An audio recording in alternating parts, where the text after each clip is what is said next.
Welcome to Draft Sickos. I'm your host, Maxwell Baumbach. And as of this point in time, I am without a guest this evening. We had some things pop up last minute. Hoping to get either a fellow draft Twitter friend or someone from the No Ceilings crew to hop on the last second. So bear with me. In the meantime, if you are listening live, feel free to fill up that YouTube chat. Feel free to ask questions on Twitter. Whatever we get, I will be addressing it throughout the show. In the meantime, I want to remind you as always to subscribe to the No Ceilings NBA podcast feed. If you're not already, subscribe to our YouTube channel. I'd also encourage all of you we got some comments in the chat. Dirty Dancer immediately noting that the list of players we've got to talk about tonight: Stefan Castle, Kel'el Ware, Kwame Evans, DaRon Holmes. It's funny, I don't like the athleticism of any of the prospects in the title. It's funny you mention it. We'll get to that as we go through each of those players. But make sure to subscribe to No Ceilings everywhere that you possibly can be and support our work. This past week, I dropped an article for No Ceilings Plus. We'll talk about that a little bit. But let's open it up and talk about winners of the week. Stefan Castle, big game the other day. One of those guys that was starting to scare me a little bit, was starting to feel a little bit trickier as far as evaluating him. I've always liked it with Castle. He's a guy that feels like a winner. Every single game, he's finding a multitude of ways to leave his fingerprints on the game, impact the game, and make a difference. However, the three-point shooting has been a consistent concern throughout the season, both in terms of the ball going in the basket, but also just the amount of attempts that he's been taking. He's been a little bit better on that front. So games this week, he had two 20-point games. Against Providence, he's 7 for 14 from the field and 2 for 4 from three. And then against St. John's yesterday, 21 points and 2 for 2 from three. One of those was an NBA range three. Teams are going to continue to give him space, but responding like that and just showing, hey, I'm going to take it if you give me that room, and then being able to knock him down is encouraging. So Castle is now up to 32.3% from three. The volume is still very low. He's taking under 2 a game. But he is doing better in that regard as far as making the shots. Dirty Dancer in the chat brings up, I wonder if there's data for how often a player's shot gets blocked. That's actually a great question. And Synergy has some of that data. So I'm actually going to go into that right now under the cumulative box tab on Synergy. So if we look at, let's see here, field goal attempts blocked against, and I don't quite know how this breaks down, but he's at a 0.9, which means that he has been blocked more frequently than any other player on UConn. He's had a shot blocked 11 times this season, which is quite a bit. Tristan Newton's at 14, and then Castle's right behind him at 11. It's not a number that I've charted in the past as far as data, but it does seem high, and it is something that he runs to around the basket. But I will say I love that Stefan Castle was always active around the basket. He was active on the offensive glass the other day, averaging almost 2 offensive rebounds a game. Stellar mark for a guard. With Castle, there's a lot of stuff that's not going to be a question, right? There's the defense. He's going to bring intensity. He's going to hustle. Gets up around the rim on that end of the floor too. Floats for ejections. Gets up well off 2 feet. Has those help instincts around the rim. Good ground coverage. Good feet. Tough to shake off you. Recovers well. The offense is where I think it's an interesting evaluation because yes, he knows how to pass. Yes, he has the toughness to fight to his spots and fight downhill. But the shot is a question. And I think what I want to dig into here today are just past prospects that were at a similar point as shooters. So I looked at just guys that I kind of classified as guards that were both under 30% from three and then low volume from the 3-point line. At about 4.5 attempts from three per game. There's only 2 other guys that really fit that bill while they were in college. It was De'Aaron Fox and DeAnthony Melton that were both sub 33% and below that volume. I guess Gary Payton II is too. He's kind of a guy that took a long time to figure that out. Now, each of those guys did improve as shooters. So if you were going to say, I've seen Castle start to fall pretty significantly down some boards where he's like in the, almost the 20s in that range.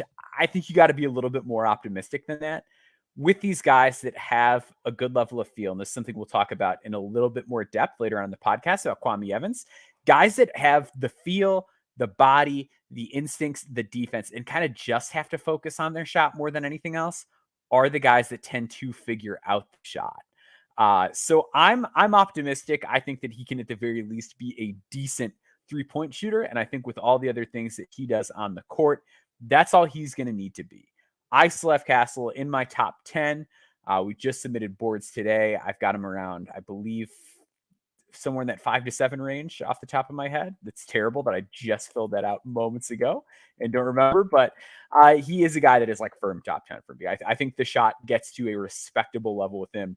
It does need reworking, but the fact that he's a decent enough free throw shooter at about 71%. And again, it's really only the shot with him. It gives me a real degree of optimism. Let's jump over to Kel'el Ware. Kel'el Ware, on the other hand, and this is I'm with Dirty Dancer on this one. I think Kel'el Ware can get a little bit more love than maybe he should as an athlete. But let's kind of start from square one here. Kel'el Ware has a very weird season at Oregon last year, right? He's good in some games, and other games he's not so good, but his minutes are up and down. It's one of those things where he was clearly frustrated, but it was also like, yeah, I'd be frustrated too. His role kept getting jerked around and changed on a game-by-game basis. This year he transfers to Indiana, and like he's unequivocally the guy on Indiana. Someone should tell the guards on Indiana that, because there's a lot of games I've watched this year where he has a stellar first half and then they just stop giving him the ball. It would be great if the guards were aware of the fact that Kel'el Ware is the guy on Indiana. They have some of the worst high major guard play I have watched this year. But he's had a great week. He had 23 and 10 against Iowa, 25 and 11 against Penn State. Let's start with the good, and then we'll get to some of the concerns. I think Kel'el Ware has a good awareness around the rim on defense. It seems like this year he has been much more in tune, especially in pick and roll play. Like he's not losing his man as much, but even on other plays where he has to come over to help or someone's driving and he kind of knows when to leave his man and try to affect those shots around the basket. I do think Kel'el Ware has done a much, much better job of that sort of thing. I think with Kel'el Ware, the other thing that's really stood out as an improvement area is the passing. He wasn't a bad passer. Even like in high school, he had his moments, but this year he has a positive assist to turnover ratio. He is getting doubled, or he's at the elbow, or he's going into a post step. He's seeing his shooters and finding them as they get open. Back to the defense real quick. I love his length as well. He's a guy that I think will measure really well when combine time gets here. Just so long and able to get to so much as a result of it. On offense as well, I think he's done a better job of going up strong. I think that was something that he could struggle with at times last year. It felt like the fact that he was skinny was more of an issue a year ago than it is now. I love the jump shot with Kel'el Ware. It's low volume, but he's like 44.4% from three, sub 70% at the line, which some people are going to quibble about. I think if you leave that guy open at the top of the key, you're making a mistake. And I think with some of the passing upside, like that's where you can really get interested and sold on Kel'el Ware. Is he is a 7-footer who has these defensive instincts around the rim, who can really shoot, who can make some nice passes. And like it shows up in like the mid-range too. Some people get really excited about the mid-range shots that he makes. For me, it's kind of like when PJ Hall makes those shots. It's like, it's fine, but that's just not what you're going to do at the next level. Like, I'm not reading too much into that. I'm more leaning into like, what are the big things that you can do when you're not the star of your team? And I think he does some really good things in that respect. I still think he should be a better shot blocker and rim protector than he is. He has a 5.7 block rate right now. So for historical context, if I go to guys who were loosely considered like bigs or like guys who played the center position in college, it's a lot more like power 40 kind of guys that we get in this range. It's more like your 7-footers in this category are like a Nas Reed. It's a lot, and like Jared Allen was like one of these guys too, but it's a lot more like Santi Aldama, Obi Toppin, Jalen Williams, like Zeke Naji that are like sub 6 kind of block rate guys in college. And with Kel'el Ware, it's a little more frustrating too because his defensive role is unambiguous. Like he is to be their rim protector on the defensive end. He can jump and he is long. I think the biggest thing that gets him into trouble is that Kel'el Ware is a big time load leaper. Every leap from Kel'el Ware is like when you are on the 7th grade basketball team and one of the kids touches the rim for the first time. So then everyone is jumping and trying to touch the rim. Like he jumps like that on a lot of plays. He goes down deep, deep, deep before he explodes up. And because he's not as fast off the floor, there's a lot of shots that end up going over him. And that's something I'd like to kind of see him refine because I do think instinctually he is night and day ahead of where he was a year ago. And I think that there's reason to believe he'll keep getting better on that front. I do want to see him be a little bit lighter. I think he's always going to be at a strength disadvantage at the next level, which I think gets misunderstood because I think a lot of times people will be like, oh, well, yeah. And well, a lot of guys struggle against like Embiid and Jokic. And it's not just that. Like your run-of-the-mill NBA center will be a lot stronger than Kel'el Ware at the next level. And I don't know that he's like a great enough mover that I feel really good about him in more of like a switching scheme or anything like that. So I think he's fine in space. I think the rim protection needs work, and I think he has strength issues. I just remember that, and I keep getting a little bit hung up on the report from Jonathan Gavoni from a year ago where he was saying that basically the intel was going to be bad, and that was like part of why Ware went back to school. I'm very roughly paraphrasing, so don't aggregate this and don't say that I'm saying that that's what Jonathan Gavoni said because I'm very roughly paraphrasing. But when you add all those things together, it does give cause for concern. I do think he's better this year. But just like the shot blocking issues, the fact that he's like an average rebounder, he's going to have these anthropomorphic issues that scale up at the next level. I'm not quite sold on Kel'el Ware. Like if I was a team with multiple picks, like yeah, sure. Like I'd take him in the first round, whatever. And I don't blame anyone that is a little bit more sold than me on the offensive skill. I'm just not like completely wowed by any one aspect of his game other than like shooting for his size. And I'm just not like fully bought into him at this stage in the process. Now that could change. We'll see how these next couple weeks play out, how the pre-draft process unfolds. What kind of reports come out of Indiana, because it does seem like he is really bought in and he's worked hard to improve. But yeah, I just can't get all the way there with Kel'el Ware just yet. We're going to take a break as all. And just as a reminder, if you are in the chat, feel free to leave comments here. We will gladly answer any questions that you guys have going on here. And I will be right back on the other side of this break.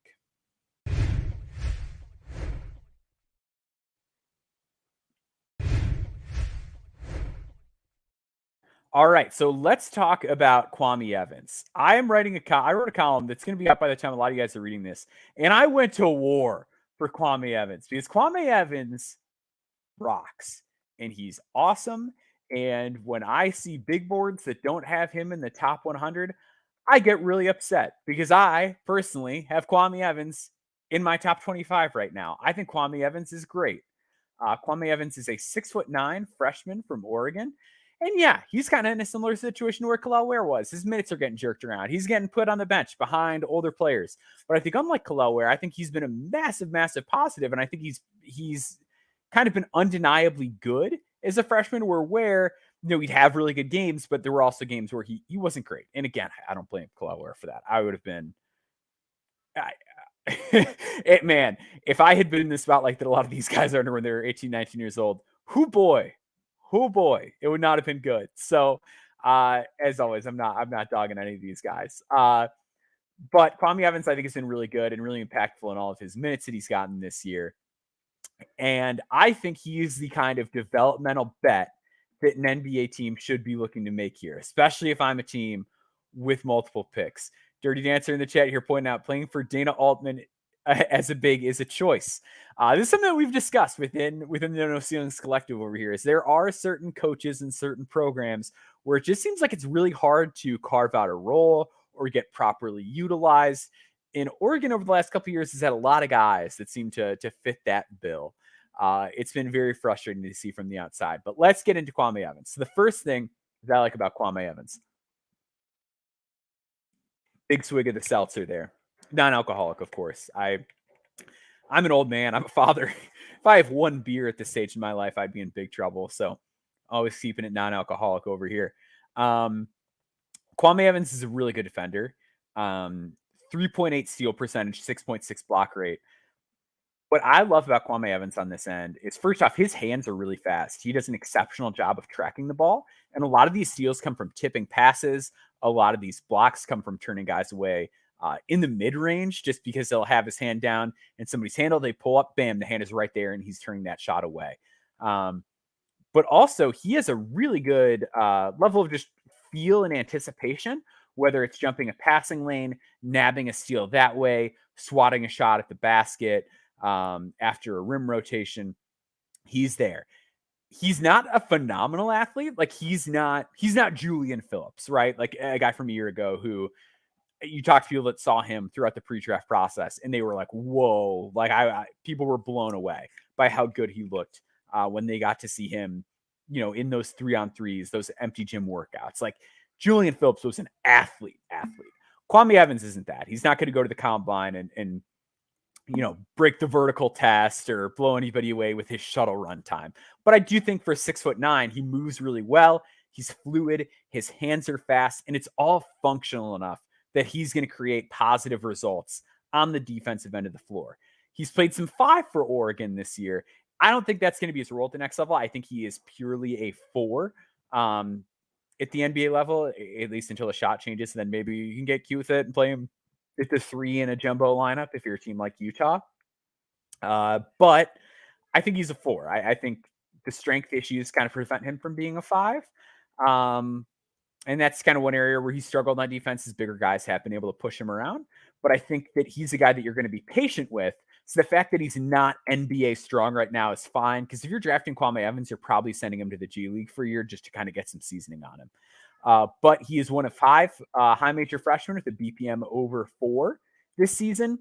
And generally, as I note in the article, if you are that good defensively and you're 6'8" or above, you typically go on to have a good NBA career if you aren't like a horrific offensive player. It's like if you have an OBPM over 2, you're generally a solid NBA player. There are exceptions. There's your Mike Watkins. You could argue that, Jonte Porter is probably more injury related. Ethan Happ was just not an NBA athlete. But otherwise, you look at that list, guys that did that as high major freshmen. It's Derek Lively, Miles Turner, Jaren Jackson, Joel Embiid, Mo Bamba, Karl Towns, Jackson Hayes, Wendell Carter, Onyeka Okongwu, Evan Mobley. Like these are the boxes that Kwame Evans is checking. And I think for that reason alone, the fact that we're like not really discussing him as a draft prospect a lot of places is kind of maddening, because if I'm a team that if I can get Kwame Evans on the Jordan Walsh 4-year guarantee 2nd round deal, sign me right up. Offensively, he's a really sharp passer. His assist rate right now is right around 12, 1.5 assists per game to 1.1 turnovers. Here's what I love about Kwame. He is a high feel player. And that's a phrase that gets thrown around a lot.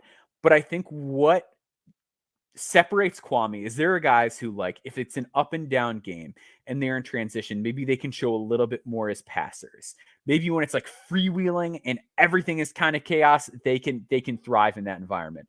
For other guys, it's the opposite. Other guys like need a set offense. They need to have a premeditated read. They need to know, I swing it here. I make the next pass here. This player is going to cut here, and that's when I deliver them the ball.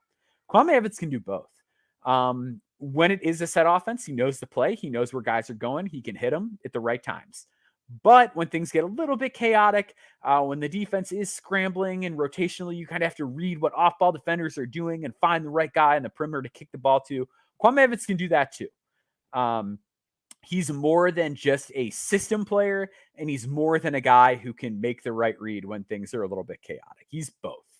So again, looking at the numbers and looking at the historical data, over the last decade, only 11 high major freshmen have stood over 6'8", with an assist rate over 10 at a 1.3 to 1 assist to turnover ratio. 7 of those guys were first round picks. The one that wasn't was Amir Coffey. So that makes up 8 of them. Of the remaining 3, you've got Alex Caravan and Harrison Ingram. Both of those guys look like they could get drafted this year. Maybe not first round, but drafted. And Stephon Mitchell from Boston College in 2018 is like the only guy who never made it to the NBA. Kwame Evans is doing NBA player stuff, and he's not getting talked about as a this year guy. And Kwame Evans, I think, has better athletic indicators than Harrison Ingram and Alex Caravan do. But I digress. Putting the ball in the basket, Kwame Evans has done a really good job on the offensive glass this year. He's solid on the inside despite his frame issues. And the big question is the jump shot, right? 28.8% from deep. But you can't leave him alone. He's 11 for 20 on his unguarded catch and shoot threes. So if you're going to say, oh, well, he's a non-shooter right now, you can ignore him. He's a little better than that. What he needs to improve upon is his release point. Right now, the apex is pretty low. He starts to go into what I will call his release motion right around his face. And at that point, once he gets to his face and his forehead specifically, his arm motion goes equally up and out. So instead of going up with a nice high release that you can shoot over a closeout, it is equally up and out, making it easier to contest and get into the ball. As a result, he's 3 for 28 on those kind of shots. It's easier to get into. He gets a little bothered by it. Sometimes he speeds it up when guys are closing out hard on him. That needs to change. Still, Evans is an 82.2% free throw shooter. And last year across the EY Beyond high school play, he was a 21.2% three-point shooter. So to see the 7% uptick in a situation where, he's scaling up in competition, I can live with that. To me, that's a positive. That's an upward trajectory that he's on. But let's talk about some other guys in this mold. Long guys, high feel guys that have size on them that struggle to shoot the ball. Last year, Ryan Rupert, Julian Phillips, and Jordan Walsh all went in the second round. I would argue for every single one of them, the reason that they didn't go higher was because their three-point shooting percentage and their three-point shooting volume. Ryan Rupert took 2.3 a game and shot 23.4% from three. Jordan Walsh took 2 a game, 27.8% from three. Julian Phillips, 1.4 per game, 23.9% from three. So already, Kwami Evans is a better shooter than these 3 gentlemen at the college level. This year, all 3 of these guys are playing in the G League for the most part. And they are all shooting a much higher volume and a much higher percentage from the three-point line. Rupert up to 4.2 a game, 36.7%. Julian Phillips, small sample, but 4.4 a game, 47.5% from three. Walsh is nearly triple this volume, up to 5.8 a game and making 35% of them. It seems as if, and now granted, we are talking a small group of players, but it seems as if you come into the G League or an NBA program, and really the only thing you've got to work on is the shot. If you're coming in with size, with feel, the ability to defend, and it's, hey, let's get this jump shot up to speed. Those kind of players are making those strides in the G League. And I feel like if we did a 2023 redraft right now, and I hate the early redraft, I want to give it some time, but I feel like if you were to do one now, and you see how Jordan Walsh is shooting the ball, how Julian Phillips is shooting the ball, how Ryan Rupert is shooting the ball, those guys all probably go a bit higher just based on that. And I wonder if Kwame Evans goes back to school, are there going to be teams that were sitting at the end of the first round thinking, man, we should have promised Kwame Evans? I wonder. Because with Kwame Evans, people can get a little bit, oh, it's complicated. He's got to figure out the shot. His minutes are kind of up and down. He's playing the 5, but the NBA is probably a 4. But here's the thing. He's 6'9". He's smart. He's selfless. He plays with toughness. He's got the frame to get bigger. And these guys that only need the jump shot seem to be able to put it together in the G League. So in one hand, maybe it is a little bit complex of an evaluation. On the other hand, maybe Kwame Evans is just a first-round pick. So that does it for the Kwame Evans talk. Let's move on to DaRon Holmes. So my mid-major game of the week this week was not much of a game at all. It was Dayton versus George Washington, and man, it was a beatdown. Dayton won by 22 points, and it wasn't particularly close at any point. And DaRon Holmes was a big part of that. The stat line is going to look gaudy, especially on offense, right? 25 points, 4 assists, 25 points on 9 of 13 shooting, 7 for 7 at the free throw line, right? Like, obviously a great offensive game. What made this game a blowout win for Dayton was DaRon Holmes' defense. Had 2 blocks in this game, nothing crazy, 12 boards. But Holmes was really good on defense. So let's kind of start with the DaRon Holmes evaluation and kind of what I think people are held up on.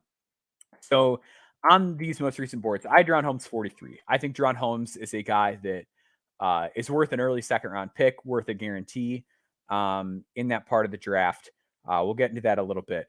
But I think a lot of people are sagging on DaRon Holmes, and I think there's a couple reasons for it. I think the first is that if you go back to G League camp in the NBA Combine last year, DaRon Holmes did not measure well. DaRon Holmes measured at 6'9" with like a 7'1" wingspan and like a 9'1" standing reach. Off the top of my head, I don't have those numbers in front of me, but he didn't measure great. He's always been skinny. Like he's like 220 pounds, which is more what like Christian Brown, I think, is like 225. You know what I mean? So like he weighs more what like a forward or a wing weighs right now than a center. And the measurements are great. And like there are moments in that game where like, if they had a true big on him, if Holmes is inside, a true big can bump him off his spot. And I think that's part of it. Is it just like on a physical measurement strength level, NBA teams look at him, they're like, I wish he was bigger. And I also think that like his versatility can get used against him in some ways where like there's all these different ball screen coverages he can play in. He can switch, he can drop, he can show, he can hedge, he can do everything in a ball screen. And I think some teams look at that and they're like, I wish teams like don't do that many ball screen coverages generally. Like generally there's like we are playing drop or we are switching, and that is kind of it. So I think with DaRon, teams are like, well, what is he? What's the one he's best at? And I think that's kind of a narrow-minded way of approaching it. Instead of saying like, yeah, he can do multiple things and that should be appreciated. I think that kind of throws teams off. DaRon Holmes has been unbelievable this season. I think the defense has gotten better, and I think where it shows up is just how big he plays all the time. Like in this game, I'm confident with DaRon Holmes and drop. I think you could switch with him. But man, like you would not know that the measurements aren't great based on how big he played in this entire game. Like George Washington could not get anything inside or around the basket because of how big Holmes is making himself, how well he was monitoring his man, how much he was taking away from the ball screen operator. Like it was tough for teams to get where they wanted in both games this week. Because against St. Bonaventure yesterday, he had another big one, had 4 blocks in that game. But yeah, he's now proven to be like a legit drop coverage shot blocker. He's got a 7.9 block rate this year. And he's like holding opponents to a low percentage around the rim. Opponents are shooting 37% at the rim against DaRon Holmes this season, which is that's a big time number. And I mentioned this when I wrote about Ariel Hukporti earlier in the year. Like one of the easiest ways to just like identify like is a guy capable of playing in the NBA is just like do they finish at the rim well and do they stop guys at the rim well? And like he's one of those guys. Like that is a big time defensive number. Like generally you're talking guys that hold opponents below 44-ish% there tend to be really good, like really solid at the very least, drop centers in the NBA, and he's there. Love to see that from him. I think the other thing about DaRon that has really popped recently, especially, is the rebounding. He has been a much better rebounder this season. Part of it last year was I think Chumani Kamara just like gobbled up a lot on the glass. And I think a lot of that is just Kamara being Kamara and being like a 6'8" hyper athletic dude in a smaller conference and being able to feast on the glass. But Holmes this year, over the last 13 games, is averaging 9.2 rebounds per game. So I think there was previously this knock of like, oh, well, like Holmes, like you need to put somebody else next to him that's a big time rebounder. I don't know that that's necessarily true anymore. I think DaRon has played a lot tougher and a lot more physical on the glass, especially the offensive glass.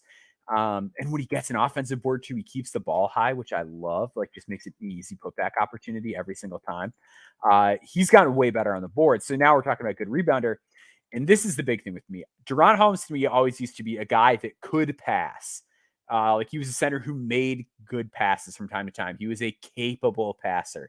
Now, DaRon Holmes is like genuinely a great passer. Like he is got an assist rate of 20. He's got the best assist turnover rate of his career at 2.6 to 2.1. He is a real deal facilitator, and he can make those sharp, like, I got the ball in a short roll kind of situation and I can hit that open man. He's got that. But what I thought really stood out, especially in that George Washington game, was the plays where he was patient, where he would get the ball in that sort of a setting. And instead, you know what? Maybe I'm going to take a second. All right, I'm going to survey. I'm going to put it on the deck once. All right, there's my guy. Like when he, instead of trying to make the cool pass a lot of the time, DaRon is now making the right pass a lot of the time. He is a phenomenal facilitator as a big man. So where we're at with DaRon now is we have a guy who is rebounding better, protecting the rim, scheme versatile defender, done a really good job as a finisher. Again, like he's basically at or around 60% from the field every year. He's starting to space the floor too. He's taken almost 2.5 threes a game, making 40% of them. He's got this like reliable mid-range shot. You can run handoffs with him. You can run zooms with him. If a guy sags, he can pull it. He's really just a big guy that does a little bit of everything. And I think instead of getting hung up on like, oh, well, you know, what's the one thing that he does? It's like the guy just does a lot of stuff really well. And when I look around the league at a lot of like the third center options on a lot of these teams, I'm a lot more interested in DaRon Holmes than a lot of them. He's got to get stronger, sure. But like if DaRon Holmes gets stronger throughout the pre-draft process, I think we're talking about a guy that could sneak into the first round. Like DaRon Holmes has been awesome. And I'm tired of seeing him like outside of the top 60 places. Because I think at this point in time, with what he's doing as a facilitator, as a scorer, as a rebounder, as a defender, and just like how many different things he can do, like I just don't think that there's anything an NBA team could throw at him where he's like, I don't know how to do that. And that matters. Like just the high level of competence, I think puts a really firm floor on DaRon Holmes that a lot of players in this draft do not have. And I think if he gets stronger, then you're looking at like a real deal good rotation, like 20-minute a game kind of guy, at least. So DaRon has been a big riser for me recently. I am a big fan of his game and what he's shown over the last couple weeks. We're going to take one final break. We're going to be back on the other side here. If you guys want to throw sleepers at me during this segment in the comments, feel free to do that. We're going to talk Igor Milicic Jr. and the best Xavier Johnson in college basketball on the other side of the break.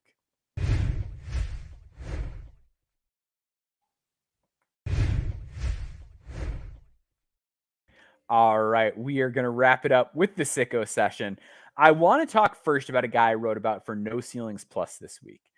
So I've been doing this column, Spreadsheet Sleepers, where I look at guys that fit different molds and different archetypes of player that I think could be worth monitoring or should be worth monitoring going forward. One of the players I wrote about this week also made his first appearance on my official big board earlier this week. That is Igor Milicic Jr. out of Charlotte.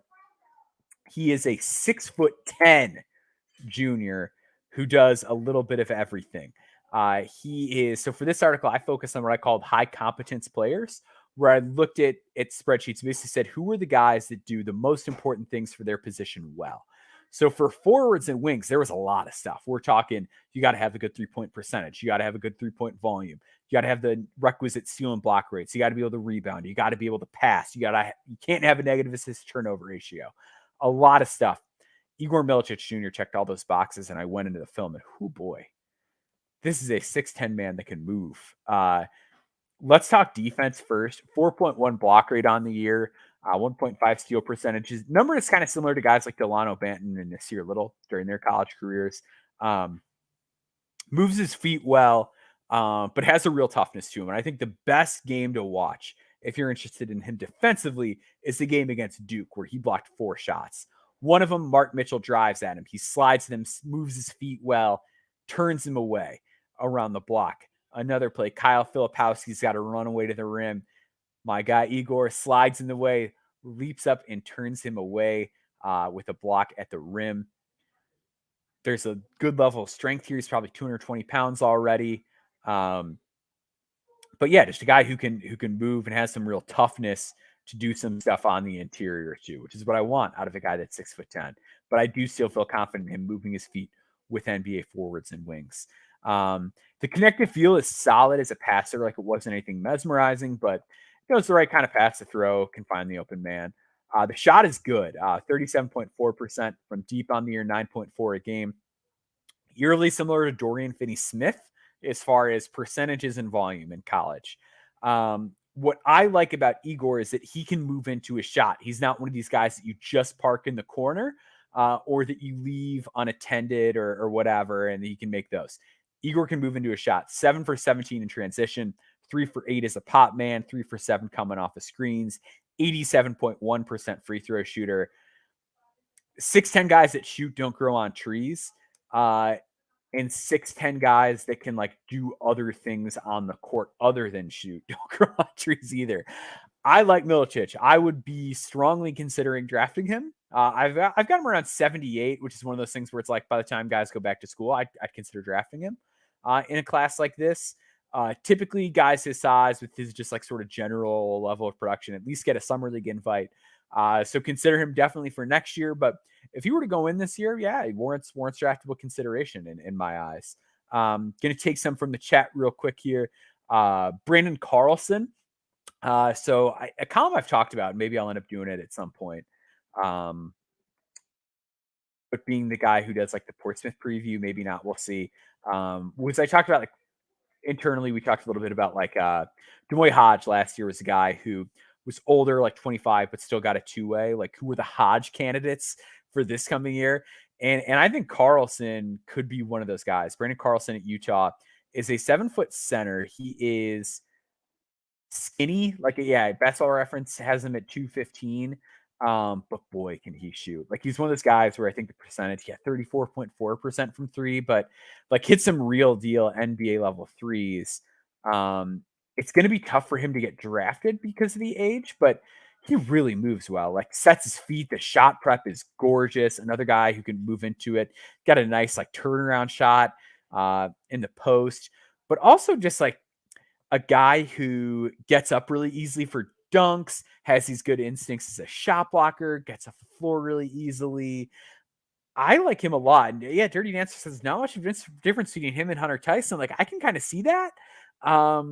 I wish I felt better about the lateral agility. Like if he slid his feet well and had the steal numbers, and I felt like you could play him at the 4, I'd feel a little bit better about it. But Brandon Carlson's a guy I could easily see like going to Portsmouth and just lighting it up, and people being like, you know what, I'm gonna set the age to the side and give him a 2-way. I think he's at least getting an E10. But yeah, really, really talented big man. Jaden Ledee, I wrote a big thing about earlier this year. My thing with Ledee and why I would, if I was giving out E10s, I'd lean Carlson over Ledee. Is that generally the guys that stick as older prospects are guys that really shoot the ball. Ledee's at 38.7% from 3 this year. He was never a guy that really shot before this season, but he was always a 70+% free throw shooter, which makes it kind of interesting. Like, all right, well, maybe it's just kind of a late blooming thing. It's coming along later. From a body and physicality standpoint, a whole lot to like just looks and moves like an NBA power forward at 6'9", 245. Good rebounder, potent on the offensive glass. It's tough to know what to make of the role because like if he's in the NBA, you're probably just like having him act as like a pick and roll big man or like a dunker spot guy. Where at San Diego State, at least earlier in the year, I haven't circled back on him much recently. He was kind of like a post-up guy a lot of the time, like mid-post elbow kind of stuff. Passing isn't great, negative assist to turnover guy, but defensively, like strong enough to hang with anybody, light enough on his feet that I don't worry about him in space. I like Jaden Ledee on an E10, but he's going to be like an older 25. Honey Bredger 13 throws that Xavier Lee has me watching Princeton more. He's a real player and a real prospect, a guy that definitely warrants real attention. He's a sophomore breakout candidate. Did some work with one of the Canadian national teams this offseason and just came back a different player. I've been told he's a legit 6'3" by someone who works on a training level with him. Very athletic kid, also, especially for a mid-major guard. Like, has a 2.4 block rate, like can really get up, sees the floor well. Yeah, 2-to-1 assist turnover ratio, 73% from three. Love the wiggle. Love the vertical pop. Love how he explodes off the floor. The shot looks good. Great free throw shooter. Takes care of the ball. Rebounds. Like just all the things you want from a quote unquote smaller guard.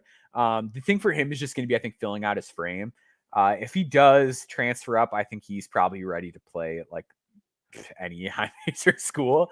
I do worry a little bit about the physicality with him. I think that's like the one thing that, like, if he does have, I don't want to say a setback year, but like you look at a kid like Walter Clayton at Florida when he transferred up from Iona, and like the athleticism just does not quite look as good at Florida as it did with Iona. I think Lee could experience something a little bit similar where like once he's bumping into those bigger bodies, he's not elevating as well. I think that's kind of my concern for him scaling up.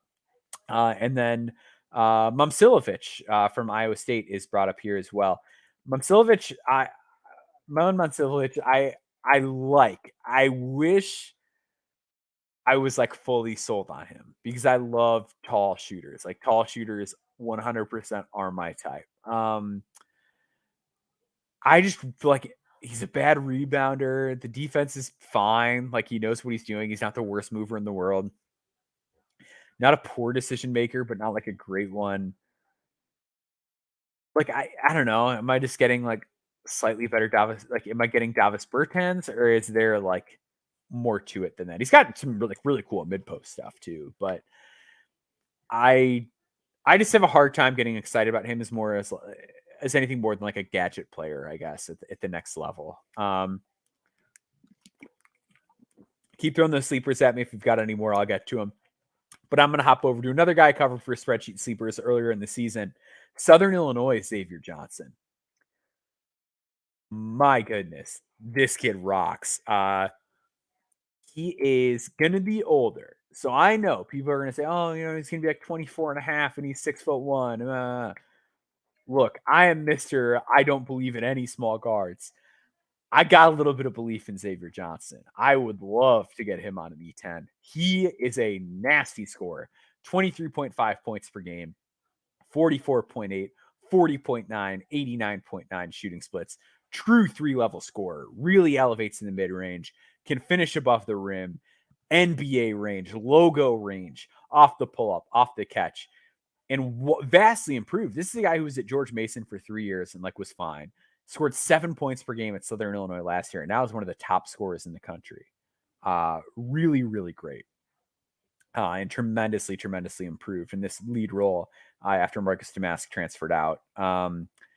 He is an interesting passer. He's got a reel in the turnovers. He gets a little over adventurous sometimes, but again, this is his first time in like the lead role. But I mean, you look at his usage, he's got a 34.6 usage rate and a 40.6 assist rate to only a 15.5% turnover percentage. So yes, he is turning it over. The burden on him is outrageous. He's doing everything for the Salukis this year. And yeah, I'm going to pull for my Illinois guys. But with Xavier, there's some good live dribble stuff in there. There's some just great recognition. There's some creativity in transition that shows up. He can really move the ball. So I like what he does as a passer, and because he's so athletic, he's a really good defender. Like great, good hands, great north-south burst, can really explode forward, moves well laterally.